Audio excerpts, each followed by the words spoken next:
It's time for Michael Morales Torres and Lucha Libre Online. Saludos a toda la afición de Lucha Libre Online. Este que les habla es Michael Morales Torres, integrante del equipo de Lucha Libre Online. Y tenemos el enorme privilegio de presentarles a nuestro invitado especial en la tarde de hoy. Él es la leyenda viviente, el coach de coaches, el entrenador de entrenadores, el hombre que ha entrenado todos sus campeones favoritos de la UFC. Sí, es él, a.k.a. Javier Méndez. Acá está en la casa. Mr. Méndez, it is an honor for us to have you as our guest. How are you doing today, sir? I'm doing good. Estoy bien. Gracias por las palabras. Excelente. Just wanted to start the interview. Queremos comenzar la entrevista preguntándole cómo comenzó su pasión por lo que es combat sports. How did your passion for combat sports started? It started back in 1985 when I started fighting for my then instructor, then promoter, Scott Coker, who is now the president of Bellator. That's where it started. It started with him. He started promoting me. And from that point, I got involved with MMA fighters because I became a two-time ISK World Full Contact Champion in the light cruiserweight division and then the light heavyweight division. And as a result of that, people came to me. But that's how it started. So who was your first coach in this kickboxing art that you were, practicing before you became a coach? My first coach that still to this day is the only one I really recognize more than anybody is Walt Pops Carvalho, who passed away about 2.5, 3 years ago. He was my first coach, but I had other people, Arturo Mata, and the other one, Nirmalia Bolmek, who taught me some Muay Thai. Those were the three of the coaches that I can say were involved in my career.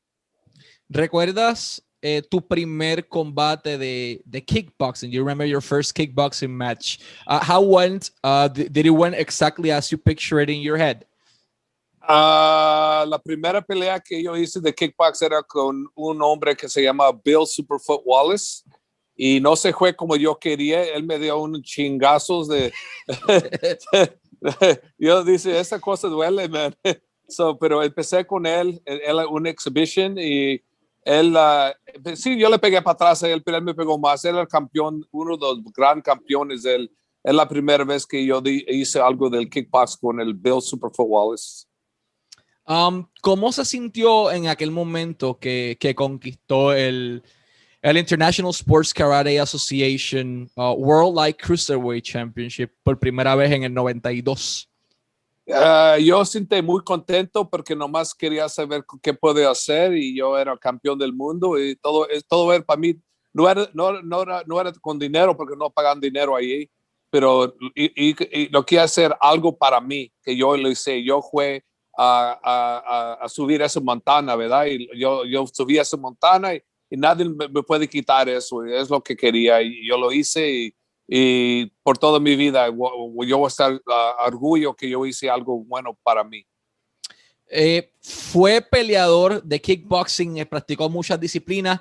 ¿En qué momento usted dice, ok, yo quiero ahora comenzar a envolverme como tal en lo que es más MMA? Anteriormente it was no holds barred, then it made a transition to MMA. So, from kickboxing, from pure kickboxing, how do you start in karate? How do you start, relating into the MMA industry? Well, I started with Frank Shamrock. Actually, I started with the first person ever was Brian Johnston, who was my first UFC fighter. And era un peleador peso completo que peleaba por mí. Él ganó el Golden Gloves de Northern California, el campeón de Amateur Division. Y de ahí empecé, él quería hacer el MMA y entró él a MMA. Through him, I met Frank Shamrock. And it was Frank Shamrock who I brought to the world title, the UFC. First middleweight UFC champion was Frank Shamrock. That's how I got involved in entrenador a los peleadores a MMA. Era con Frank Shamrock, el primer campeón. ¿Por qué decidió crear o establecer lo que es el famoso American Kickboxing Association, Jim? You have to repeat that one. That's a definite. Perfect. Why did you decide, to create the American Kickboxing Association, Jim? What was your inspiration to do this?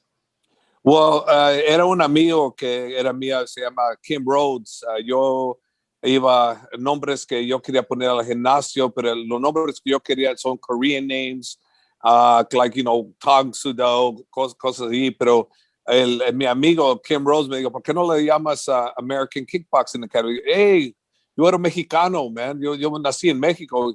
Él dijo, mira, es North America, ¿no? Digo, sí, entonces, American Kickboxing Academy. Oh, ok. Entonces, de ahí el nombre era American Kickboxing Academy. Era mi amigo Kim Rhodes, que he brought the name. It wasn't me. It was Kim Rhodes. And you mentioned having Frank Shamrock. We had the opportunity to interview him. The first ever UFC middleweight champion, now a light heavyweight championship. ¿Cómo se sintió en aquel momento dado cuando su campeón, like that was your guy at the point, decided to retire from the UFC and left that industry to pursue a career in acting? Well, he left that industry because there was no money in it. He was the best in it, and there was no money, and he had to make money. At that time, the UFC was failing. It was dying. Anda muriendo, ¿verdad? El UFC. Y el Frank era una de las únicas estrellas que siempre tenía grande nombre en el UFC, pero andaba muriendo. El Bob Marwitz, las cosas que él hizo no eran bien para el UFC. So, Frank no quería hacer esas cosas, poner el cuerpo que... Él hizo muchas cosas del cuerpo le quebró muchas veces. His body kept falling apart, and a great as warrior as he was, he knew there was only so much he could do, so he decided that to move on to other endeavors. And he already proved he was the best. He was the first well-rounded mixed martial artist in the UFC. He was number one as far as well-rounded. He had finishes in any the stand-up, ground, everything. He was the first well-rounded MMA fighter.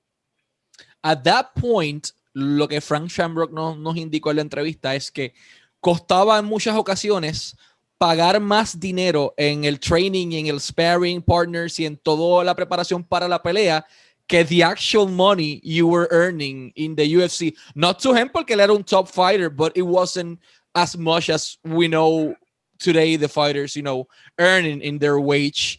So to you, as a trainer, as a coach at that point, how do you, manage to keep Shamrock under your wing and, help him rise to the top as he did? Well, it was easy. We didn't have to pay for anybody. We had students. So yeah. He basically, we had all the students that we needed. So we didn't need to bring nobody in. And it was an easy transition. Era bien fácil. Teníamos todos los estudiantes allí entrenando con nosotros, so no necesitamos a nadie. Allí teníamos todos los sparring partners que necesitamos con la escuela. You were also the principal reason why BJ Penn succeeded into what we know today. How do you felt the exact moment when you saw him winning the UFC lightweight and welterweight championship? Well, I was very happy with him. Él nomás estaba conmigo 2 años. Él se fue para atrás para la casa cuando él perdió la primera pelea a Jens Pulver. Estaba malo ese día, no tenía fuerza. Todos que pelearon, they were getting sick. Everybody was getting sick. BJ was one of them, so he was very weak, very nervous. And entró la pelea no muy bien y no ganó. Y de ahí él me dijo que si era mejor que se va para la casa, back home. And I said, yeah, go home. I mean, you because, he used to bring all the sparring partners to us. So I said, hey, go back home. You got everything you need at home. You don't need to be here. If you're homesick, go home. So that's what he did. Eso es lo que hizo. Se fue para atrás para la casa. Y luego de ahí empezó a pelear en Japón y ganó a todos los lugares. Y entró al UFC y luego ganó el campeonato del UFC. And the rest is history. I mean, he was a legend. You actually became the first trainer to have 3 UFC champions under your gym. I mean, that was history. At that point, you managed to have Cain Velasquez, campeón heavyweight de UFC, Daniel Cormier, campeón light heavyweight de UFC, y de igual manera, Luke Rockhold, campeón middleweight de la UFC. En aquel momento dado, los tres o el mismo gimnasio. How do you felt knowing that at that point, you know, you to what it was at that point exactly, you reach your peak as a coach? Like, this is it. This is the highest it can get, at least at that point. How do you manage at the same time to train these athletes in such different styles and to manage their egos? You know, because you didn't have one champion, you have 3 people representing the AKA brand at that point. No era bien duro, era bien fácil. Todos los peleadores, campeones como ellos eran they're very well disciplined. So no era problems, no tengo problemas. La única cosa que no podíamos hacer es Khabib no podía pelear por el campeonato y luego Luke perdió la primera pelea when he did a title defense. He went into the fight injured against Michael Bisping, and he was overconfident, and he shouldn't have went in that fight because he was injured. And but you can't tell a fighter they can't go in because they're going to do what they want to do. So I mean, it's their career, it's their life. So I just give them my advice, and they do what they got to do. I didn't want Luke to fight, but he was the boss. How do you felt seeing Cain Velasquez not only conquering the UFC heavyweight championship, but destroying Brock Lesnar in the process? that was a great moment in my life. That was a great moment. That's when I knew the fans were getting crazy because nosotros estamos 2 días before la pelea and andamos afuera y there was a fan, I think it was a press conference, y luego estamos afuera y luego la gente andaban corriendo para nosotros teníamos que correr, anda un montón de gente andaban, they're chasing us. So that's when it was crazy, man. Muy loco. You were used to that kind of, media, that kind of fans, pursuing, hey, that's the guy that made Cain win. That was the key to success behind Cain Velasquez, behind Daniel Cormier, behind, Luke. How do you feel at that moment knowing that basically everyone in the whole freaking world knew who Javier Méndez was? No pensé nada de eso porque siempre lo que yo ando pensando es quién es la otra persona que tengo que ayudar para que a ver si lo podemos hacer otro campeón. Es lo que siempre yo pienso todas las veces. No pienso que ya lo que hice, yo pienso que voy a hacer. What's next? I don't look at behind. I look at what I'm going to do next. So si ya acabé con alguien, entro otro. Así como pienso. Y si no acabe el peleador, tenemos que vamos a hacer to improve ourselves, to make us better. At that point, a little bit fast forward in time, Cain Velasquez hizo la transición al mundo del pro wrestling, which is pretty interesting because at the first time he was with AAA in Mexico and he caught everything so well, so easy. Everything he did was simply flawless, but with a touch of his kickboxing art, of MMA style and everything.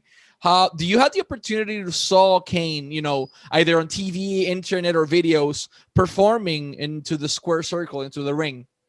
Sí, lo miré. Me dio mucho orgullo mirando él como lo hizo al WWE, como hizo la pelea. Era bien magnífico para mirar, ¿verdad? Toda la gente quería mirar él porque se medía muy suave, man. Mirando a Cain, oye, es especial, es muy especial. And no, it was great because he just took it like water, man. He looked like he's been doing it a long time. He was so entertaining to watch. And hopefully when this COVID thing is over, he go back to the WWE and get restarted because he was a newbie and COVID came and he had to be put, some of the guys that weren't as experienced, got the walking papers until things change. So I'm pretty sure we'll be seeing Cain back in the WWE real soon. What he's going to do, I don't know.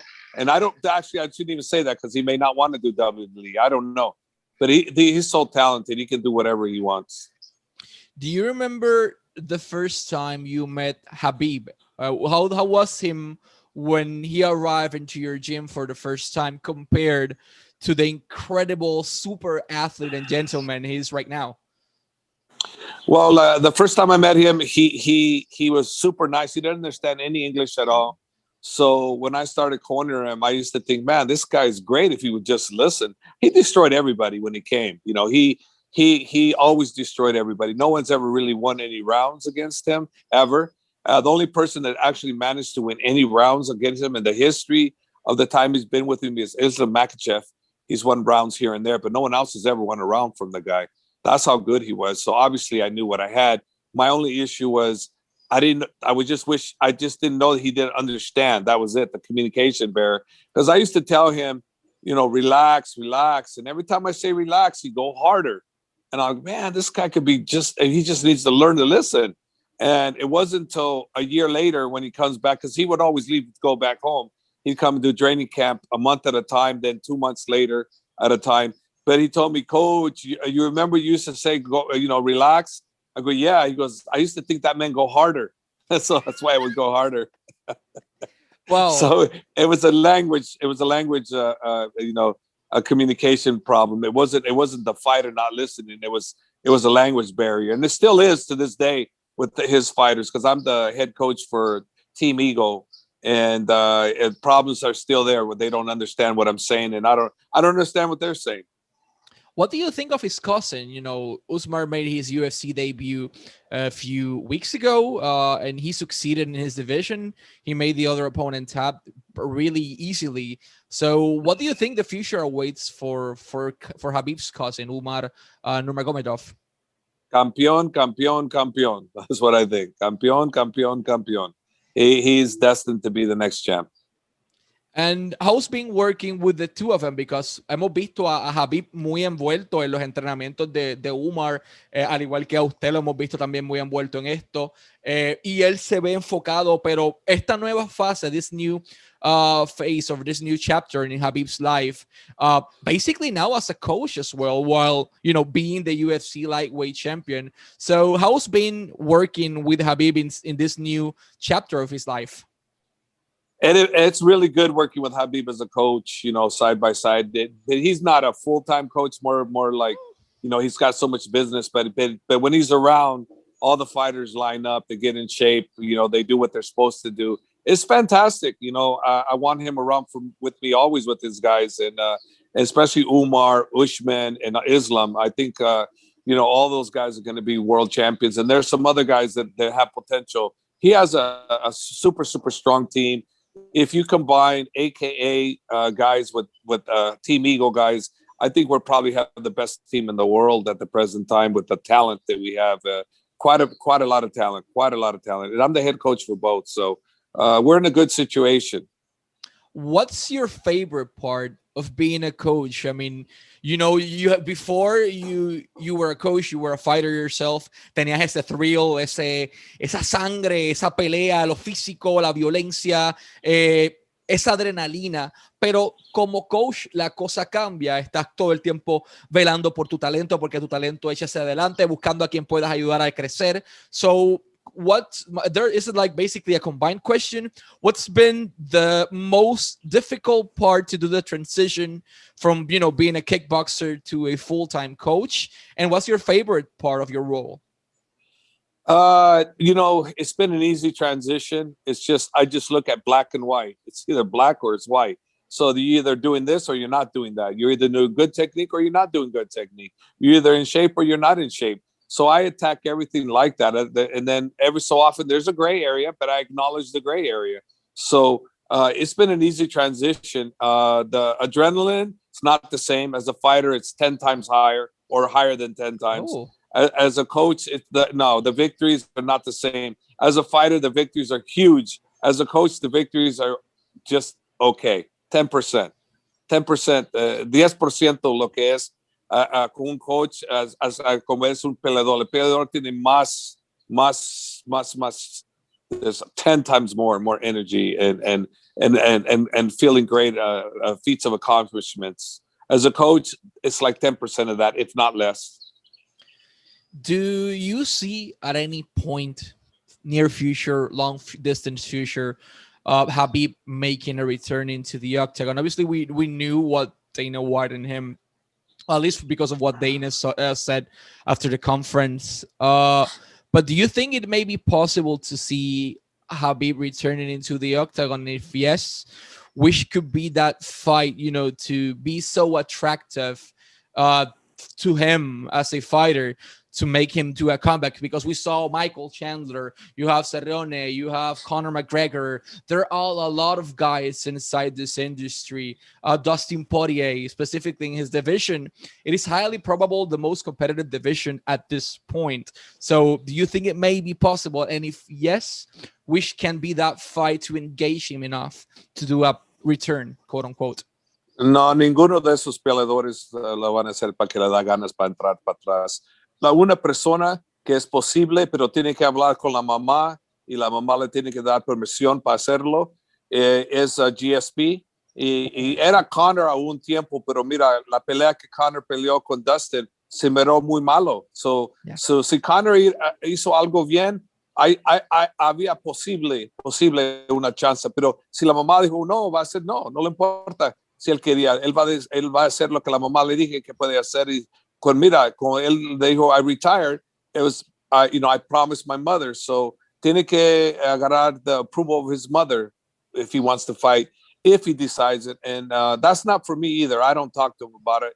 We never discussed it, and we never will. Yo nunca le voy a hablar de esas cosas porque es de la familia, no mía. Pero si él quiere pelear, yo estoy ahí. Si no quiere pelear, yo estoy ahí. No me importa qué él quiere hacer. Yo voy a estar en la esquina de él. No me importa qué va a hacer, si va a pelear o no pelear. Pero yo siempre voy a estar en Khabib's corner.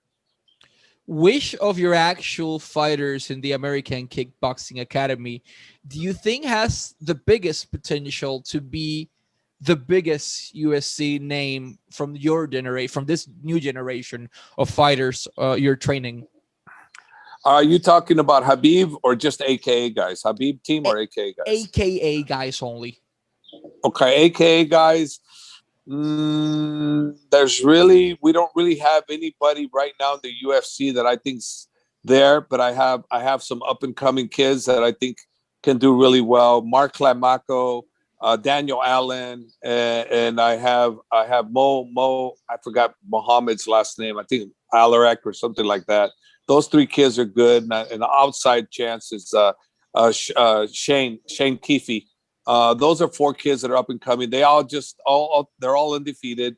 They have good promise, and also Romero Cotton, who fights for Bellator, but who knows what can happen. He's undefeated. He's really good, and there's some up and coming kids, but those are some I can say. There's others, but those are some I can say have potential.